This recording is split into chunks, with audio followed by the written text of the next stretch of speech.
I wrote a book in the United States called Meltdown, which dealt with the origins of the crisis in the United States. And to my amazement, people suddenly, in 2009, were interested in reading a book about economics. This is not a common occurrence in the US, but my book was on the New York Times bestseller list for 10 weeks, and it's a book on the economy.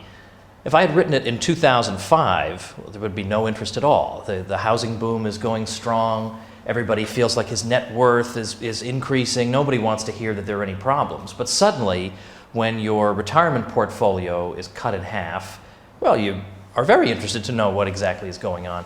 So what I've been trying to talk about, but really just amplifying what people much greater than I have been saying for a lot of years, is that this is not some failure of the free market economy. This is the usual excuse, the usual claim that governments make when their own plans blow up in their faces. They claim that we did this, we in the voluntary economy, we caused this because they didn't have enough oversight over us.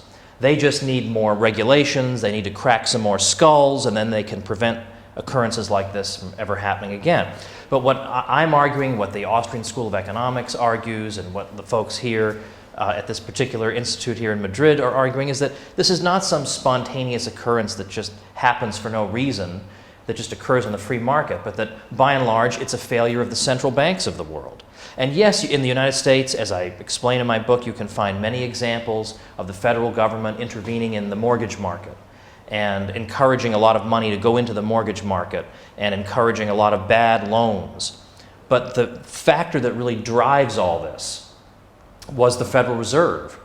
Now, the Federal Reserve in the late 1990s was responsible for blowing up a bubble in tech stocks, the so-called NASDAQ bubble.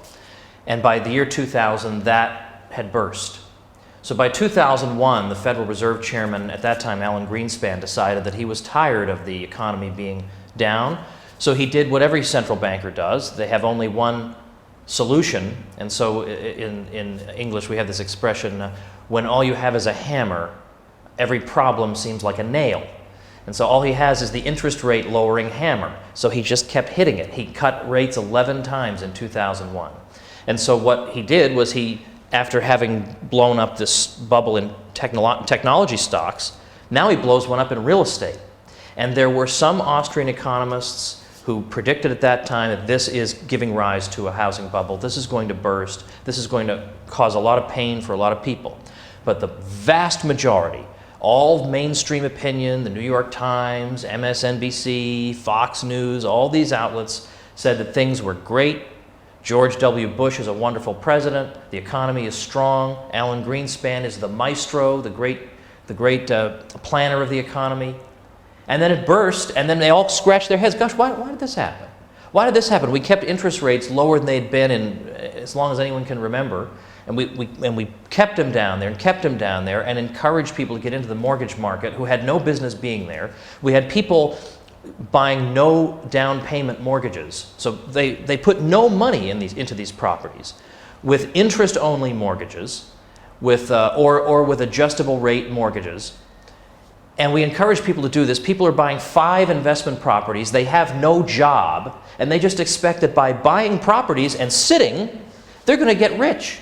This is complete insanity, totally fueled and fostered by the Federal Reserve, which then turns around and says the free market must have caused this. This is insane. Like I'm going to commit an atrocity if I hear this version of events again.